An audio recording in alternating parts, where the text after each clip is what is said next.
आदित्यनाथ योगी ईश्वर की शपथ लेता हूं कि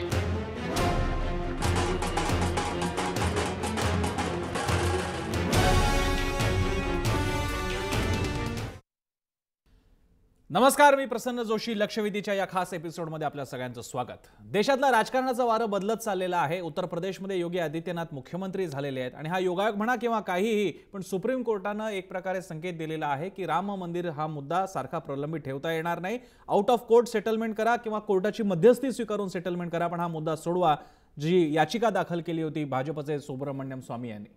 प्रसन्न, हा काही मुद्दा आत्ताचा नाही आहे. या पूर्ण मुद्द्याचा इतिहास हा साधारण 400 वर्ष मागे गेलं तर पाहायला मिळतो. इतकंच नाही तर याला हिंदू मुस्लिम विवाद असं रूप आलं ते 18व्या शतकामध्ये.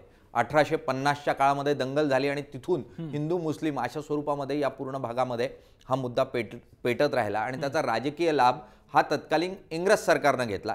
आणि मधल्या काळात गेल्या 70 वर्षामध्ये राजकीय पक्षांनीही याला राजकीय मुद्दा करून स्वतःची राजकीय पोळी भाजण्याचा प्रयत्न केला.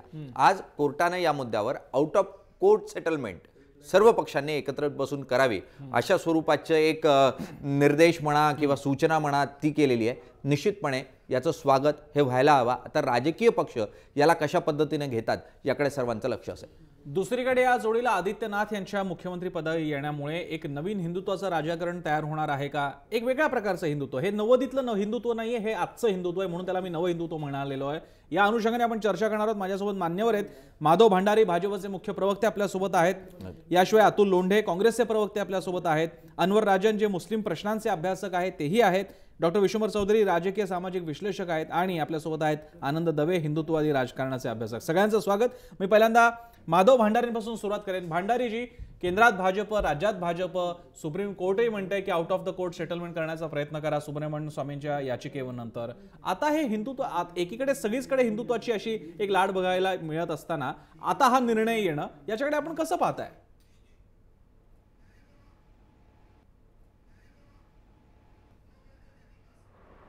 पहिली गोष्ट म्हणजे हा निर्णय नाहीये. हो, हे सजेशन. सर्वोच्च न्यायालयाने सूचना केली आणि सर्वोच्च न्यायालयासमोरच प्रलंबित असलेल्या खटल्यामध्ये त्यांनी ही दोन्ही पक्षांना सूचना केली की तुम्ही न्यायालयाच्या बाहेर एकत्र बसून सहमतीने हा प्रश्न सोडवा. आणि न्यायालयाची ही भूमिका निश्चितच स्वागतार्ह आहे. आम्ही केव्हाही त्या सूचनेचं स्वागतच करतो. बरं. आणि आम्ही सातत्याने हीच भूमिका मांडत आलेलो आहोत की राम मंदिराचा निर्णय, राम मंदिर बांधण्याचा निर्णय जो आहे तो समाजातल्या सर्व घटकांच्या सहमतीने घेतला जाईल आणि त्याच पद्धतीने राम मंदिर उभं राहिलं पाहिजे ही आमची भूमिका आहे. त्यामुळे एका अर्थाने न्यायालयाने आमच्या भूमिकेला सुद्धा बळकटी आणलेली असं आपण म्हणू शकू, असं आत्ताचं चित्र आहे. बरं. नाही, पण भांडारीजी, मुख्यतः राम मंदिर वही बनाएंगे अशा स्वरूपाचा नारा आहे, ज्या स्वरूपामध्ये कारसेवा झाली आणि तत्कालीन जो काही ढाचा आहे बाबरी मस्जिद नावाचा तो उद्ध्वस्त करण्यात आला. त्यावेळेला तर ही भाषा नव्हती. त्यावेळेला ही भाषा पूर्णतः वेगळी होती. आता सत्तेत आल्यानंतर बदललेली आहे का ही भाषा?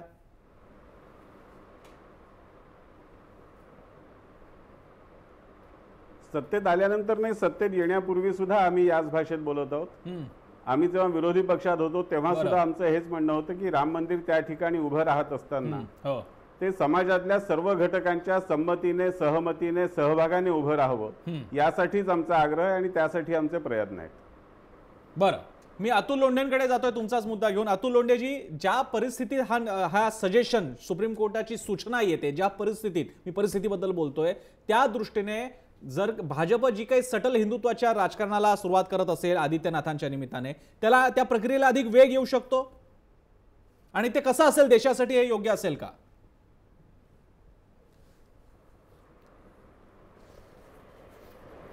असं आहे की आपण या देशामध्ये धर्मनिरपेक्ष राज्यघटना स्वीकारलेली आहे आणि प्रत्येक सरकार, मग ते केंद्रातलं असो की राज्यातलं असो, ते सरकार त्या घटनेची शपथ घेऊन त्या घटनेच्या तत्वाला समोर ठेवून सर्वांना घेऊन आम्ही राज्य करू अशा पद्धतीची शपथ घेऊन ते सत्तेवर येत असतं.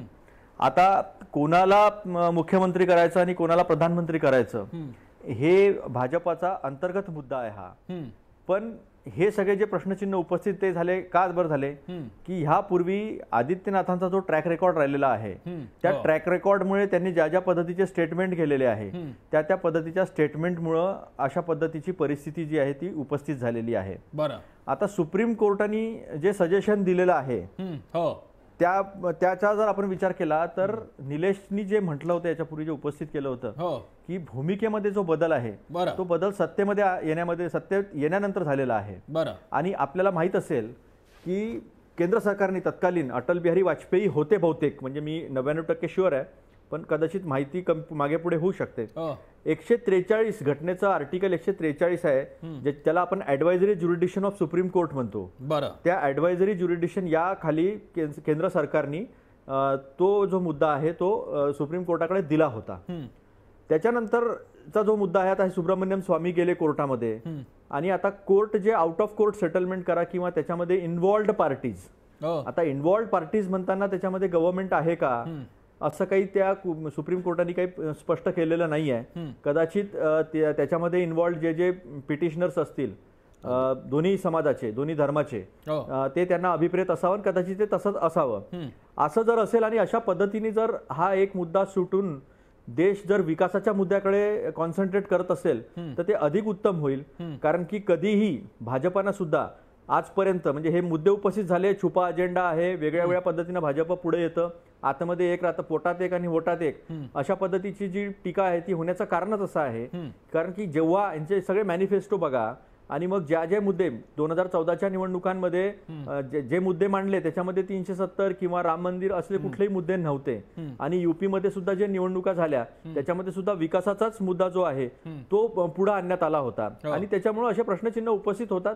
या देशामध्ये सुप्रीम कोर्ट जे आहे ते सर्वोच्च आहे. ते जे काही निर्णय देईल किंवा ते जे काही सामंजस्य निर्माण करण्याचा प्रयत्न करत आहे त्याचं आपण स्वागतच करायला पाहिजे. बरं, मी अनवर राजन सरांकडे जाऊन मुद्दा देशामध्ये विकासाचाच असला पाहिजे. ही मुद्दे ते प्रश्न देशासमोर महत्वाचे आहे. बरं, मी अनवर राजन सरांकडे जातोय. अनवर राजन सर, सुप्रीम कोर्टाच्या निर्देशामुळे एक सटल मेसेज असा गेलेला आहे की राम मंदिर आणि बाबरी मशीद वाद याच्यामध्ये एकूणच राम मंदिर असणं किंवा नसणं हा एक महत्त्वाचा मुद्दा आहे. हे सुप्रीम कोर्ट इनडायरेक्टली मान्य करते असा आपण इन्फरन्स त्याच्यातून काढू शकतो. मुस्लिम समाजाच्या सुद्धा भावना याच्याशी निगडीत होत्या कारण तिकडे बाबरी मशीद होती. आता मुस्लिम समाज याच्याकडे कसा बघेल किंवा बघावं असं तुमच्यासारख्या जाणत्या इस्लामच्या अभ्यासकाला समाजाच्या प्रतिनिधीला वाटतं? नाही, आताची जी परिस्थिती आहे त्याच्यामध्ये मुस्लिम समाज आत्मविश्वासाने काही आपली भूमिका मांडेल अशी शक्यता फार कमी आहे. बरं, हे देशामधलं जे राजकीय बदललेलं वातावरण आहे त्याच्याप्रमाणे प्रश्न याच्यामध्ये त्या पलीकडचा आहे की मुस्लिम म्हणजे कोण आणि हिंदू म्हणजे कोण. इथे हिंदू आणि मुस्लिमच्या संदर्भामध्ये ज्यावेळी आपण चर्चा करतो तर हिंदूंचं प्रतिनिधित्व कोणी करायचं? विश्व हिंदू परिषदेने करायचं, बीजेपीने करायचं, शिवसेनेने करायचं, आणि मुसलमानांचं प्रतिनिधित्व कोणी करायचं? मुस्लिम पर्सनल बोर्डाने करायचं का बाबरी मशीद एक्शन कमिटीने करायचं का कोणी करायचं? आश्वासन देणारे काही लोक, आश्वासन तोडणारे अनेक लोक. आज आश्वासन दिलं, तुम्ही आश्वासन दिलं होतं, आम्ही काही दिलं नव्हतं. त्यामुळे एका अर्थाने याच्यामध्ये मुख्य मुद्दा सुरुवातीपासून हा आहे की पार्टी कोण. टेक्निकली याच्यामध्ये दोनच पार्टी, म्हणजे जे ट्रस्ट आहे तिथे ज्या जागेवरती ते टेक्निकली पार्टी, पण प्रत्यक्षामध्ये जी परिस्थिती झाली देशभर की त्याच्यामध्ये एक हिंदुत्ववादी राजकारण करणारे आणि बाकी मुस्लिमांचं राजकारण. हिंदू समाज अजून एक फार मोठा आहे की जो हिंदुत्ववादी राजकारणाला देखील फार काही त्याच्या मागे जात नाही. तात्पुरतं आताचं राजकारण असं दिसते की एक बीजेपीला मत दिले, पण बीजेपीला मत तर राम मंदिराच्या मुद्द्यावर दिलेलं नाहीये. बाकीचे अनेक मुद्दे आहेत त्याच्यामध्ये. मुस्लिम समाज आता भयभीत आहे. काल दादरी सारखा प्रकार परत जयपूरमध्ये घडतो. देशभरामध्ये जे काही प्रकार घडत आहेत त्याच्यामध्ये मुस्लिम समाज भयभीत आहे. आणि आत्ताच्या परिस्थितीमध्ये सेटलमेंटची जी सूचना सुप्रीम कोर्टाची आहे त्याचा हेतू कितीही चांगला असला तरी एक जे वातावरण पाहिजे निकोप वातावरण तसं वातावरण आताच्या याच्यामध्ये नाहीये. एक ज्याला आपण म्हणू की थोडाशा भीतीग्रस्त असलेला समाज हा सामंजस्याच्या भूमिकेमध्ये बसणं आणि त्याच्यामध्ये आपली काही भूमिका ती ठामपणे मांडणं हे फार अवघड आहे. त्या मुस्लिम समाजामध्ये मात्र एक भूमिका अशी आहे की एकदाचा हा प्रश्न संपू द्या. काय बांधायचं असेल तर सुप्रीम कोर्टाने खरोखर 1 महिन्याभरामध्ये हा निर्णय द्यावा. जो काही निर्णय होईल दोन्ही पक्षांनी मान्य करावा आणि एकदाचा हा प्रश्न संपावा. गेली जवळपास 20-25 वर्ष 92च्या आधीपासून त्यावरती राजकारण चाललेले अनेक लोक त्याच्यामध्ये मारले गेले, कितीतरी दंगे झालेले आहेत. हो हा प्रश्न संपला तर बीजेपी समोर आता निवडणुकीसाठी दुसरे मुद्दे तरी शोधायला काही वाव राहील. तर किती दिवस हा मुद्दा चघळत ठेवायचा. सुप्रीम कोर्टाने जी काही भूमिका घेतलेली की जर तुम्हाला जमलं तर ठीक आहे, नाहीतर आम्ही निर्णय देऊ, तर सुप्रीम कोर्टाने लवकरात लवकर निर्णय द्यावा. मला वाटत नाही की सामंजस्यातून याच्यातून काही निघेल. आणि सामंजस्य करणाऱ्या बाहेरचा जो समाज आहे तो त्याला आम्ही याला बांधील की नाही अशी भूमिका भविष्यात घेण्याची शक्यता आहे. विश्वंभरजी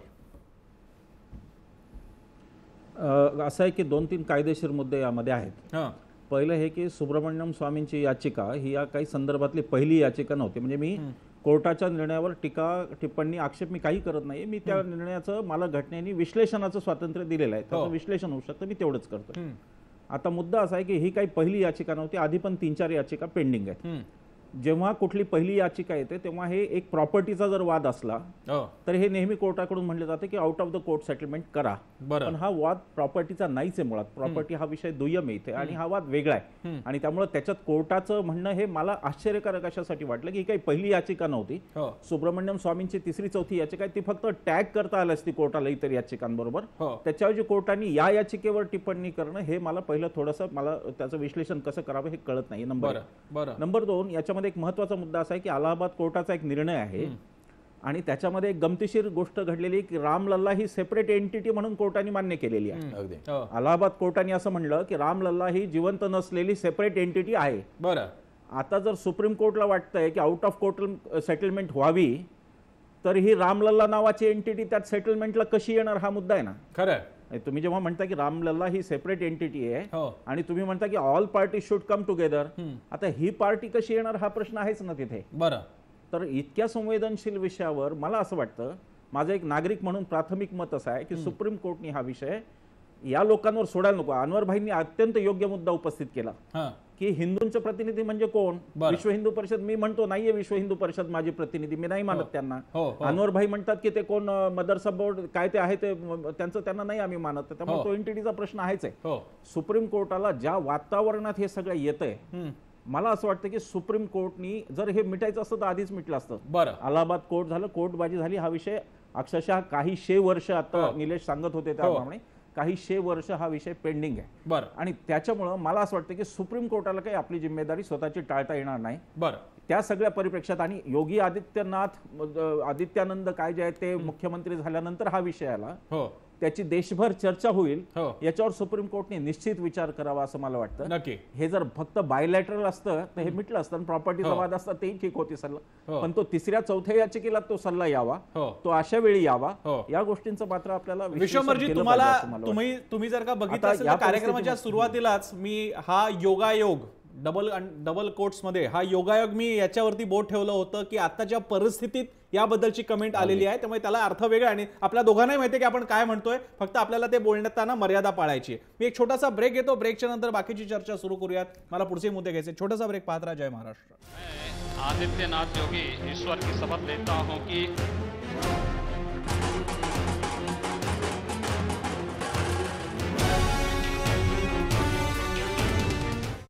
ब्रेकनंतर आपली चर्चा पुढे नेऊयात. आपण जाऊयात पुण्याला. माझ्यासोबत आहेत आनंद दवे. आनंद दवेजी, मगासपासून जे मुद्दे उपस्थित आले 2 मुद्दे मला आपण तसं काय आपण कोणीच हिंदू समाजाचा प्रतिनिधी असा कोणीच बसू शकत नाही, पण आपण धरून चालू की तुम्ही एक काय हिंदू व्यक्तीला काय वाटतं या अर्थानं मी तुमच्याकडे हा प्रश्न घेऊन येतोय. एक म्हणजे कोर्टानं त्याच्यात एक शेरा असा मारलेला आहे की दोन्ही समाजांनी तयारी ठेवली पाहिजे, थोडं द्यायचंय थोडं घ्यायचंय.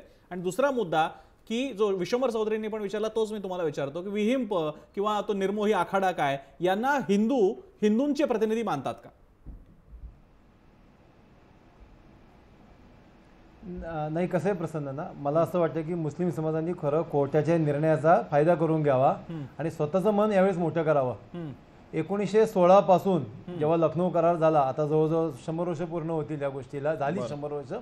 ह्या देशातल्या हिंदू समाजाला असं वाटतं की या देशात हिंदू म्हणून जन्मणं आणि जगणं हेच काहीतरी मी मागच्या जन्माचं पाप केलेलं आहे. आता एकूण वातावरण सगळ्या देशातलं तुम्ही बघताय, पूर्व हिंदू नक्कीच आहे. म्हणजे जर माझे काही मित्र असं म्हणत असेल की या देशाचा निर्णय हिंदुत्ववादी वगैरे असा झाला, तर तसाच झालेला आहे. मोदींना मतं पडली, 2014ची लोकसभा निवडून येणं हे सुद्धा हिंदुत्व हे मुख्य कारण होतंच. कारण विकासाच्या गप्पा सगळीच लोक मारतात, प्रत्येक राजकीय पक्ष विकास करणार असंच सांगतो. हिंदुत्वावरच ते मतदान झालेलं आहे, कारण हिंदुत्वाला एक नवा चेहरा, आश्वासक चेहरा मोदींच्या रूपाने मिळाला आहे, जिथे एक अल्टिमेट मिळाला की ह्या मार्गाने आपण जाऊ शकतो आणि आपल्याला मागच्या जन्माचा झालेला किंवा मागच्या जे काही वर्षातला झालेला अन्याय तो दूर होऊ शकतो.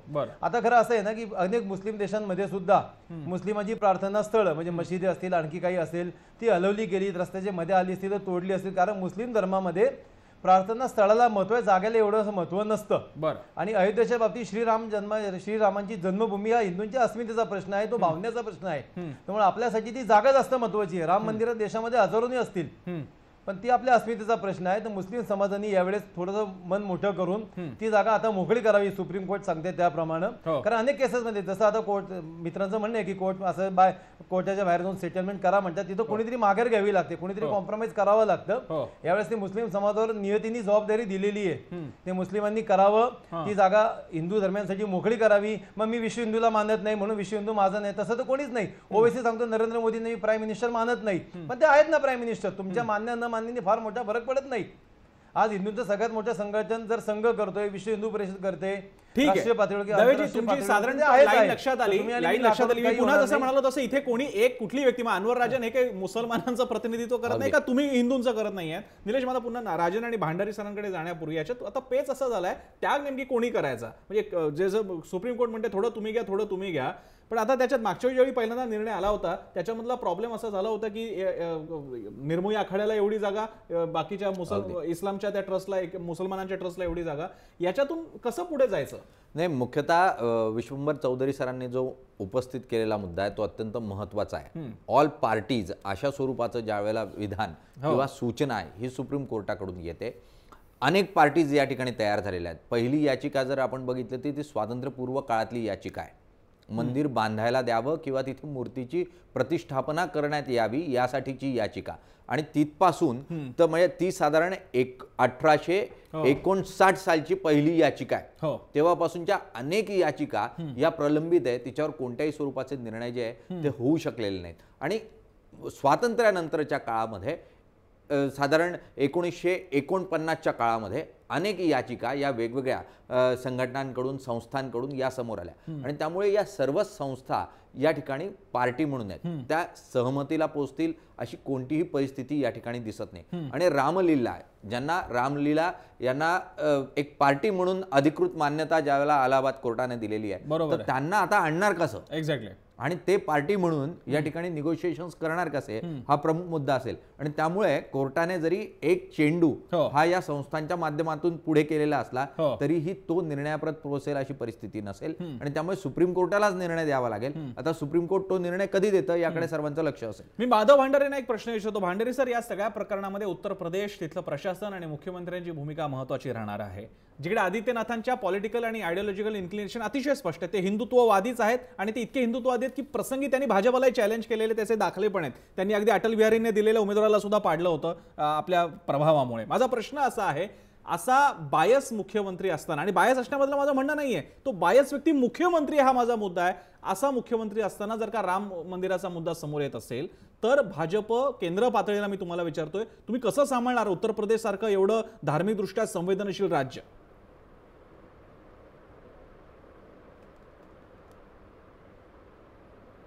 पहिली गोष्ट प्रसन्न, तुम्ही जी चिंता व्यक्त करता आहात ती गैरलागू चिंता आहे, आणि असा कुठलाही मोठा गंभीर पेच प्रसंग या काळात उभा राहणार नाही हे मी आपल्याला निश्चितपणे सांगतो.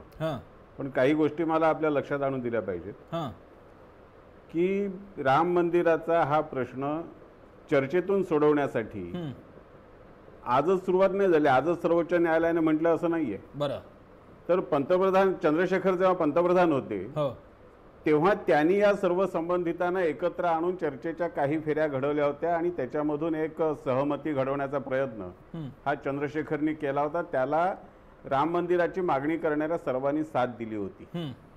नंतर ती बोलणी का थांबली, का फिसकटली, हा इतिहास आपण जरूर तपासू शकता, आणि तो आपण अभ्यासू आहात, आपण तो तपासून घ्यावा अशी मी आपल्याला विनंती करेन. बरं, त्यानंतर सुद्धा न्यायालयामध्ये ज्या वेगवेगळ्या याचिका वेगवेगळ्या ठिकाणी दाखल झालेल्या आहेत, निलेश खरे याचा पुन्हा पुन्हा उल्लेख करतायत की रामलल्ला त्या ठिकाणचं जे दैवत आहे, त्या मंदिराची जी अधिष्ठात्री देवता आहे ती रामलल्ला, बाल रूपातला राम, ही स्वतंत्र अस्तित्व आहे, हे जसं न्यायालयाने मान्य केलंय तसंच रामलल्ला हा कुणाकडून प्रतिनिधित्व त्याचं होतंय, रामलल्लाचं प्रतिनिधित्व कोण करतंय हे सुद्धा न्यायालयाने मान्य केलेलं आहे. बरं. आणि त्यामुळे न्यायालयाने ती जी चौकट आखून दिलेली ती निश्चित आपल्याला कामाची उपयोगाची आहे, त्याच्यामधूनही काही ना काही मार्ग सापडू शकतो. बरं. त्यामुळे रामलल्लाचं प्रतिनिधित्व करण्याचा ज्याचा अधिकार न्यायालयाने मान्य केलाय, सत्र न्यायालयापासून सर्वोच्च न्यायालयापर्यंत, त्या व्यक्तीची किंवा त्या संस्थेची त्यातली भूमिका ही सुद्धा उपयोगीची राहणार आहे. बरं. आणि मुळामध्ये हा प्रश्न सहमतीने चर्चेने सुटावा हा आग्रह धरत असताना न्यायालयाच्या निर्णयाचा, न्यायालयाच्या निर्देशाचा निश्चितपणे उपयोग होणार आहे. बरं. विश्वंभर चौधरींना तुमचा मुद्दा पटलेला दिसत नाही. विश्वंभरजी काय म्हणताय? नाही, अजिबात रामलल्लाचे जे प्रोप्रायटरी राईट्स आहेत ते काय अजिबात विश्व हिंदू परिषद आणि संघाकडे कोणत्याही कोर्टाने दिलेले नाहीत, हे मला स्पष्टपणे सांगितलं पाहिजे. रामलल्ला ही सेपरेट एंटिटी म्हणून मान्यता दिलेली आहे. रामलल्लाचे अधिकृत वारसी योगी आदित्यनंद, नरेंद्र मोदी यांच्यापैकी कोणाला दिलं नाहीये. अजिबात असं पेटंट दिलेलं नाहीये रामलल्लाचं कोर्टाने फक्त थर्ड एंटिटी, सेपरेट एंटिटी बोलू द्या. त्याच्यामुळे उद्या हिंदू म्हणून मी पण इंटरव्हेन्शन करू शकतो कोर्टामध्ये, आणि हिंदू म्हणून मी म्हणू शकतो की रामलीला ही माझी सुद्धा प्रॉपर्टी आहे कारण मी स्वतः हिंदू आहे आणि तो माझा पूर्वज आहे, असाही दावा होऊ शकतो. त्यामुळं त्याचं पेटंट काही दिलेलं आहे अशातला भाग नाही. मूळ मुद्दा काय प्रसन्न, मूळ मुद्दा असा आहे, म्हणजे आता याच्यावर असं सरकारचं सहमती आहे का की सुप्रीम कोर्टने सांगितले त्याप्रमाणे सेटलमेंट करायची? त्याच्यासाठी सोपा उपाय आहे. पंतप्रधान नरेंद्र मोदी यांनी पब्लिक स्टेटमेंट करावं, त्यांनी जाहीरपणे गॅरंटी घ्यावी राष्ट्रीय स्वयंसेवक संघाची आणि विश्व हिंदू परिषदेची की राम काय ते अयोध्या तो बाकी है, काय झाकी है, काशू मथुरा बाकी, त्यांनी सांगावं की हा शेवटचा डिस्प्यूट असेल हिंदू मुसलमानांमधला, यापुढे फक्त सबका साथ सबका विकास आहे. हे पंतप्रधान का बोलत नाहीत येऊन? ते जर म्हणले तर पंतप्रधानांची फार मोठी विश्वासार्हता 325 जागा देण्या इतकी युपी मध्ये आहे, तर पंतप्रधानांनी एवढं एक स्टेटमेंट करावं की फक्त आपल्याला पुढे विकास पाहिजे, यापुढे अयोध्या एवढंच हे शेवटचं प्रकरण, यापुढे मी संघाची, यापुढे मी विश्व हिंदू परिषदेची, बजरंग दलाची मी गॅरंटी घेतो की यापुढे ते काही करणार नाही त्या विषयात. बरं. ती जर पार्श्वभूमीच तयार नसेल तर ह्याच गोष्टी सेटलमेंटच्या कशा होणार आणि मुसलमानांच्या मनातली ही ठीक आहे. माझ्याकडे वेळ कमी आहे. विश्वंभरजी तुमचा मुद्दा कळला. भांडारी तुम्ही काय म्हणताय? भांडारीजी तुम्ही काय म्हणताय? नाही, आता विश्वंभर चौधरी जे बोलले त्याच्यावरती मला बोललं पाहिजे. बोला.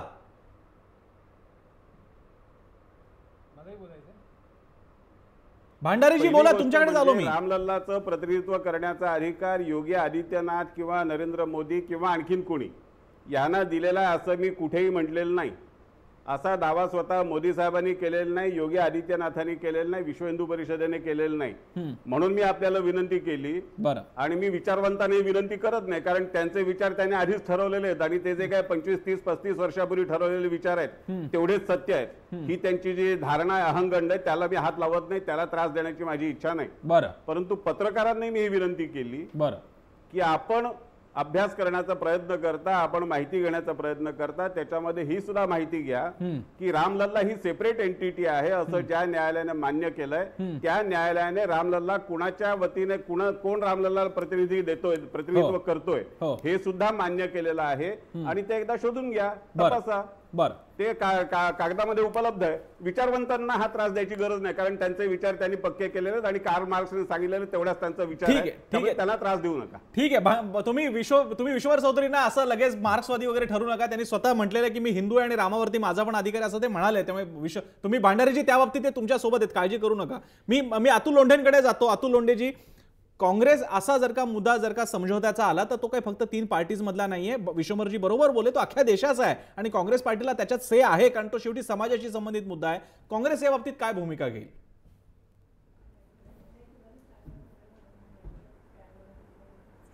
एक महत्वाची गोष्ट अशी आहे की राम हे सर्वांचं दैवत आहे, त्यामुळे कोणी प्रोप्रायटरशिप त्याच्यावर टाकू नये, ही गोष्ट खरी आहे. आता महत्वाचा मुद्दा आहे की सुप्रीम कोर्टाने म्हटलं की जेवढ्या कन्सर्न पार्टीज आहेत त्यांनी कन्सेन्सस करून सोडवावं. एक कन्सेन्सस असा पण होऊ शकतो ना की सर्व पार्टीजनी कन्सेन्सस करून सुप्रीम कोर्टाला म्हणावं की तुम्ही एक ज्युडिशियस निर्णय द्या, आम्ही त्याला मान्य करू. कारण की या देशामध्ये 76 इश्यूज, माझ्या माहितीप्रमाणे 76 इश्यूज असे आहेत आणि इतिहासामध्ये खणायचं की जी 52% 25 वर्षाच्या आतमधली लोकसंख्या आहे, ज्याला आपण रोजगाराचं आवश्यक आहे, उद्योगीकरण आवश्यक आहे, देशाला महासत्ता बनवायचा आहे, देशाचा डंका जगामध्ये वाचवायचा आहे, हे मुद्दे महत्वाचे आहे. याच्यामधली आता डिमार्केशन लाईन आखण्याची गरज आलेली आहे प्रसन्न, कारण या देशाचा इतिहास हा 5000 वर्ष जुना इतिहास आहे. अनेक आक्रमक आले, अनेक जाती जमाती आल्या, अनेक मिक्सअप झाले, म्हणून हे जे सुंदर कल्चर जे म्हणतो आपण ते निर्माण झालंय. ते जसं सुंदर आहे तसे त्याच्यामध्ये काही डिस्प्यूट सुद्धा आहे. बरोबर. मग असं काही होऊ शकतं का, असं पण बघायला पाहिजे ना, की सगळे मिळून आपण सुप्रीम कन्सेन्सस करूया आणि सुप्रीम कोर्टाला सांगूया, कारण सुप्रीम कोर्ट या देशामध्ये सर्वोच्च आहे, आपण त्यांना मान्यता देतो, घटनेचा पालक आहे ते, आणि मग त्यांच्याकडे जर आपण निर्णय देऊन दिला की तुम्ही जो निर्णय द्याल तो आम्ही मान्य करू, म्हणजे देशामधले बाकीचे जे प्रश्न आहे त्या प्रश्नाकडे आपण लक्ष देऊ. यामध्ये लोंढेची एक मुद्दा आहे जो मला विचारावा लागणार आहे अनवर राजन सरांना. राजन सर, याच्यामध्ये मला एक लक्षात येते या चर्चेतून, मुस्लिम समाजाची एक विचित्र अवस्था होणार आहे. एक म्हणजे दवे म्हणतात ते एका अर्थानं खरं आहे की मुस्लिमांची भूमिका सगळ्यात मोठी आहे, कारण राम मंदिर होती की नाही हे आपल्यापैकी कुणीच बघितलेलं नाहीये. 2 एक्सकेवेशन झाली, 2 का 3 एक्सकेवेशन आर्किओलॉजिकल इंडियाकडनं झाली राम मंदिराच्या ठिकाणी, आणि दावे झाले की तिकडे मूर्त्या सापडल्या किंवा स्तंभ सापडले होते वगैरे. त्या बाबतीत डिस्प्यूट्स आहेत, मार्क्सवादी इतिहासकारांचं वेगळं म्हणणं आहे. हॅव्हिंग सेड दॅट, मुद्दा असा आहे की जे काही करायचंय त्याच्यामध्ये मुसलमानांचा से मोठा असणार आहे, महत्वाचा असणार आहे, पण त्याच्यात पंचायत अशी अनवर राजनजी, जर का मुसलमानांच्या त्या स्टेक्स लोकांनी स्टेक्स सोडायचा प्रयत्न केला का किंवा थोडीशी नरमाई दाखवली तर त्यांच्यावरती मोदींच्यामुळे दबावाचा पण, की त्यांच्यामुळे दबले त्यामुळे मुसलमान हरले, असा सुद्धा प्रचार होऊ शकतो. ही नाजूक स्थिती तुम्ही कशी बघता? नाही, तेच आहे की हार जीतच्या कोणालाही भावना होणार नाही या पद्धतीने सोडवण्याची क्षमता कोणाची आहे? कुठल्याही राजकीय पक्षाची नाही, किंवा एका बाबरी मशीद ॲक्शन कमिटी किंवा पर्सनल बोर्डची नाही, किंवा विश्व हिंदू परिषद आणि त्या परिवाराची नाहीये. म्हणूनच सुप्रीम कोर्टाकडे जावं लागतं. सुप्रीम कोर्टाशिवाय पर्याय नाही. सुप्रीम कोर्टाने जरी कुठलाही निर्णय दिला तरी मान्य. आणि याच्यामध्ये सगळ्यात महत्त्वाचा मुद्दा लक्षात घ्या की गेली अनेक वर्ष हिंदुत्ववादी काय म्हणतायत की हा कायद्याचा मुद्दा नाही, हा श्रद्धेचा मुद्दा आहे. ज्यावेळी श्रद्धेच्या मुद्द्यावरती वारंवार भर दिला जातो याचा अर्थ असा आहे की कायदेशीर बाजू ही थोडीशी कमकुवत आहे. काही लोकांनी माझे सुचवलं होतं ना की एका ठिकाणी मंदिर, एका ठिकाणी मशीद राहील, काही ठिकाणी काही लोकांनी हॉस्पिटल करा, शाळा करा, असंही सुचवलं होतं. अशा अनेक सूचना आल्या, पण कोणाची सूचना कोण ऐकणार हा मुद्दा आहे. आणि आताच्या परिस्थितीमध्ये कोणी कोणाची सूचना ऐकू शकणार नाही. ते सुप्रीम कोर्टाचा निकाल याला पर्याय नाही. तो काहीही असला, कडू असला, गोड असला तरी मान्य करतील आणि ते मान्य करावंच लागेल. त्याच्यामध्ये काही दुमत नाहीये. मला वाटत नाही की याच्यापेक्षा काही वेगळी भूमिका याच्यातून निघू शकेल. मुस्लिम समाज जो काही निर्णय होईल, कदाचित प्रतिकूल होईल, कदाचित अनुकूल होईल, पण तो मान्य करेल.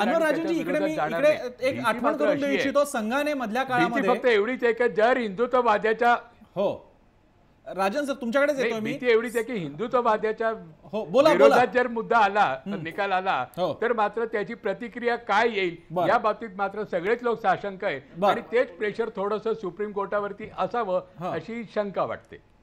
बरं, मी एक थोडक्यात प्रश्न विचारतो आणि दवेंकडे जातो. राजनजी, एक असा संदर्भ आला होता, संघाने असा प्रचार, म्हणजे मी जुनी 90च्या दशकाच्या आसपासची गोष्ट सांगतोय की 3 ठिकाणं हिंदूंना द्या, त्याच्यामध्ये काशी, मथुरा आणि बाबरी मशिदीची होती. त्याच्यानंतर आम्ही 3 ठिकाणी मशिदी बांधून देऊ आणि बाकीच्या इतर मंदिर मशिदींबद्दल आम्हाला काही बोलायचं नाहीये, असा एक मुद्दा संघाने प्रपोज करण्याचा प्रयत्न केला होता. दुसरी गोष्ट असं सुद्धा म्हटलं जाते की मुसलमानांना स्थळ महात्म्य नसतं, मशीद कुठेही असू शकते आणि शिवाय पाडलेली मशीद पुन्हा बांधता येत नाही वगैरे वगैरे. याबद्दल तुम्ही सांगू शकाल, असा काही पर्याय खरंच दृष्टिक्षेपात आहे का? नाही, एक निश्चित आहे की इस्लाममध्ये मशिदीच्या संदर्भामध्ये जे पावित्र्य वगैरे म्हटलं जातं की मशीद पाडता येत नाही किंवा मशीद इथे असेल ते दुसरीकडे हलवता येत नाही, असं काही नाहीये. मशीद जिथे सोयीची असेल तिथे बांधता येते. बरं, इथे तो मुद्दा खरं फार महत्वाचा नाही. याच्या पलीकडचे काय मुद्दे की देशभर आता काय चाललेलं आहे, म्हणजे मी महाराष्ट्र पुरतं सांगतो, पुणे जिल्ह्यामध्ये अनेक ठिकाणी गावामध्ये मशिदी बांधलेल्या आहेत. परवानगी मागतात ग्रामपंचायतीची, ग्रामसभेमध्ये ठरावून करतात की इथे मशीद बांधता येणार नाही, कुठल्या कायद्यानुसार नाकारता हे सांगत नाही. म्हणजे इथे बहुतेक ज्या मशिदी बांधल्या गेलेल्या आहेत त्या अनधिकृत आहेत, अधिकृत होऊ शकत नाही, अनेक ठिकाणी परवानगीच देत नाही. हे जे सगळे मुद्दे ते अयोध्याशी निगडीत आहे. म्हणजे आम्ही तुमचं जीणच सगळं अनधिकृत करतोय. इथे घर बांधायला निघाले तर आम्ही तुम्हाला घर बांधू देणार नाही. हडपसरमध्ये आता एक कंप्लेंट आली होती, प्रॉपर्टीचे सगळे टायटल्स त्यांच्याकडे, पण इथे मुसलमानांची आम्ही घर बांधू देणार नाही, काळे पडळ म्हणून मशिदीची परवानगी दिलेली नाही. हे सगळे मुद्दे याच्यामध्ये. एक्झॅक्टली. राजनजी, मला बेसिक मुद्दा कळला. माझ्याकडे मला बेसिक मुद्दा कळला तुमचं मत. मला पेच लक्षात आलेलं आहे. दवेंकडनं जाऊन मी भांडारींकडे येतो. दवेजी, तुमच्या थोडक्यात प्रतिक्रिया. 3 जागेवर थांबत नाही. प्रॉब्लेम आहे 3 जागेवर थांबणार नाही. 3 जागेवर थांबणार नाही हा मुद्दा आहे. पुण्यात 100 पेक्षा जास्त मशिदी खरंच अनधिकृत आहेत. ते नाही कोणी दवे, मी पुण्याबद्दल बोलत नाहीये, आपण राम मंदिरापुरता बोलू. दवे, राम मंदिराबद्दल बोला. नाही, मी राम मंदिराबद्दल बोलतो. आता जे विषय चाललेत की हिंदू मुस्लिम घाबरलेले आहेत, मुस्लिम बिथरते, असं काही झालेलं नाहीये. या देशात आता हजारो लाखोनी मुस्लिम लोक व्यवस्थित राहत आहेत. राम मंदिर हे कोर्टाने आता जो निर्णय दिला मुस्लिमांनी मान्य करावा. जसं राजन साहेब पण म्हणतात की इस्लाममध्ये सुद्धा असं लिहिलंय की मशिदीसाठी ठराविक जागा नकोय, मशीद शिफ्ट करावी. ते तर नाहीच आहे. आणि जसं अतुल लोंढेंना कदाचित माहीत नसेल, पण काँग्रेसची भूमिका आधीच क्लिअर झाली आहे. राजीव गांधींनीच राम मंदिराचे दरवाजे उघडले होते शहाबानो प्रकरणानंतर. त्यामुळे काँग्रेसची अधिकृत भूमिका त्यावेळेस मान्य केल्यासारखी काँग्रेसने घेतलं राम मंदिर आहे किंवा होतं, तर तीच भूमिका कंटिन्यू करावी. सगळ्याच राजकीय पक्षांचा दवेजी, त्यातला तर्क वेगळा असला तरी तुम्ही दुखऱ्या नसेवरती बोट ठेवलेलं आहे याची मला कल्पना आहे. काँग्रेसची सुद्धा दुखरी नोट त्यामुळे दाबली गेलेली आहे. मला शंपवण्यासाठी निलेशकडे येण्यापूर्वी फक्त भांडारींना थोडा वेळ. भांडारीजी, काय म्हणताय?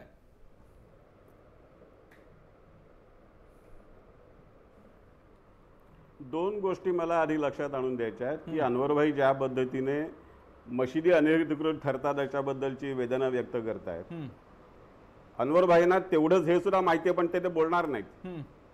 कारण ते सर्वधर्म समभाव सेक्युलर आहेत म्हणून ते बोलणार नाही. जेवढ्या मशिदी अनधिकृत आहेत तेवढीच मंदिर आणि चर्चेस सुद्धा या देशामध्ये अनधिकृत आहेत. आणि त्यांच्यावरती त्या ठिकाणच्या प्रशासन यंत्रणा कारवाई करत असतात. पण अनवरभाईंनी याबद्दल बोलणं मला अपेक्षित नाही, कारण ते सेक्युलर आहे. दुसरा मुद्दा मला आपल्याला प्रश्न विचारायचा आहे की हिंदू समाजाने राम मंदिराचा आग्रह धरू नये. काय एका ठिकाणी नसलं राम मंदिर तर काय बिघडतंय? इतके हजारो राम मंदिर आहेत, एका ठिकाणी राम मंदिर नसलं तर काय बिघडतंय? असं म्हणणारे आता आपल्याकडे बसलेले हिंदू विचारवंत आपल्याला सापडतात. आणि देशामध्ये तर हजारोनी आहेत. पण आपल्याच हिंदू बांधवांच्या सन्मानासाठी, आपल्या हिंदू बांधवांच्या समाधानासाठी एका मशिदीवरचा हक्क आपण सोडून देऊया असं म्हणणारे किती मुस्लिम विचारवंत आपल्या समोर आहेत? बरं. आणि हा प्रश्न आपण कधी विचारणार आहोत की नाही? बरं. अल्पसंख्याकवादाची तळी उचलायची म्हणजे किती उचलायची, त्याला काही मर्यादा आहेत की नाही? बरं. आणि जर या मर्यादा आपण पाळायला तयार नसलो आणि या मर्यादा न पाळणं आणि फक्त अल्पसंख्याकवाद आणि अल्पसंख्याकवाद हाच वाजवत राहणं, हा जर सेक्युलरिझमचा अर्थ असेल तर तुम्हाला त्या पद्धतीने या प्रश्नांची उत्तरं मिळणार नाहीत. एवढंच मी आपल्याला नम्रपणाने सांगतो. निलेश, शेवट. मुख्यतः प्रसन्न बाबरानं बांधलेली ती बाबरी मस्जिद ही मुख्यतः राम जन्माच्या जागी असलेल्या मंदिराला पाडून ही मस्जिद बांधली गेली, हा मूळ इथला विवाद. आणि यावरूनच देशातली पहिली हिंदू मुसलमान दंगल जी आहे ती झाली. म्हणजे देशाच्या इतिहासातली पहिली हिंदू मुसलमान दंगलीचा इतिहासच मुळात या मंदिर आणि मशिदीशी जोडला गेलेला आहे. विश्लेषण करायचं असेल तर ते जेवढं बोलतील तेवढा वेळ मला द्या. अगदी. अहो, निलेश खरे बोलतायत, शेवट करतायत. इतिहासाची मांडणी या पद्धतीने केली जाणार असेल तर तेवढाच वेळ मलाही मिळायला पाहिजे. आपण कार्यक्रमाचा अशा पद्धतीने गैरवापर करू नका. अगदी. मांडणी जी आपण बघा तर मी काय म्हणतोय ते ऐकून घ्या. मुख्यतः इतिहासाची मांडणी मलाही करायला द्या. अगदी. मी इतिहासाची मांडणी करत नाहीये, जो इतिहास आहे तो सांगतोय फक्त. मुख्यतः इतिहास सांगतात त्याच पद्धतीने इतिहास सांगायला मी तयार आहे. अगदी. अहो, पण मी तो तुमच्याच माध्यमातून इतिहास सांगतोय, तो काय तुमच्या विरोधी इतिहास आहे असं काही? पद्धतीच्या सगळ्या उदारमतवादी व्यवस्थांमध्ये, प्रसार माध्यमांच्या उदारमतवादी व्यवस्थांमध्ये तुम्हाला बोलायला वेळ मिळेल, मला मिळणार नाही, म्हणून मी बोलतोय. अगदी. म्हणूनच मी तुम्हाला सांगतोय की आतापर्यंत पहिली दंगल जी झाली मुळात भारतीय इतिहासातली हिंदू मुसलमान, तीच मुळात याच मस्जिद आणि मंदिरावरून झाली. हा इतिहास आहे आणि हा इतिहास जो आहे तो 300 वर्ष चालत आलेला आहे. आजही ही जी दरी निर्माण झाली, जी इंग्रजांनी तयार केली, नंतरच्या काळामध्ये राजकारण्यांनी तयार केली, ती दरी अद्यापही कायम आहे. आणि त्यामुळे सर्व सहमतीनं कोणताही निर्णय साधला जाईल अशी परिस्थिती दिसत नाही. कारण जरी आज भाजप सत्तेत असलं, सर्व सहमती घडवून आणण्याचा प्रयत्न हा भाजपच्या माध्यमातून होताना पाहायला मिळाला असला तरी इतर राजकीय पक्ष याचं राजकीय भांडवल करणार नाही अशी परिस्थिती नाही. आणि त्यामुळे असलेल्या ज्या पार्टीज आहेत तितक्या पुरता हा विषय मर्यादित नसेल, हा राजकीय विषय असेल आणि त्यातून राजकीय वातावरण तापवण्याचा आणि राजकीय पोळी भाजून घेण्याचा प्रयत्नही अनेक राजकीय पक्षांकडून होताना पाहायला मिळेल. आणि त्यामुळे जरी सुप्रीम कोर्टाने सूचना दिली असती, मध्यस्थता करण्याची तयारी दर्शवली असली, तरीही इतक्या सहजतेनं हा पूर्ण प्रश्न निकाली निघेल अशी परिस्थिती सध्या तरी दिसत नाही. कार्यक्रमाच्या शेवटी जो काही वाद निकाली निघणार असेल त्या परिस्थितीचं मात्र अवलोकन करणं आणि त्याला नियंत्रणात ठेवणं फार मोठी कसरत आहे, जी पहिल्यांदा योगी आदित्यनाथांवरती असणार आहे, दुसरी भाजपवर असणार आहे. कारण आता कुठलेही प्रयोग आपल्याला करत बसायचे नाहीत इतर राज्यांमध्ये. आता खरंच सबका साथ आणि विकासाच्या वाटेवरती आपल्याला जायचंय. राम मंदिर हा त्यातला टप्पा ठरावा, ते ध्येय ठरू नये या आशयासह आपण चर्चेमध्ये इथेच थांबूयात. पादरा, जय महाराष्ट्र. आदित्यनाथ योगी ईश्वर की शपथ लेता हूं कि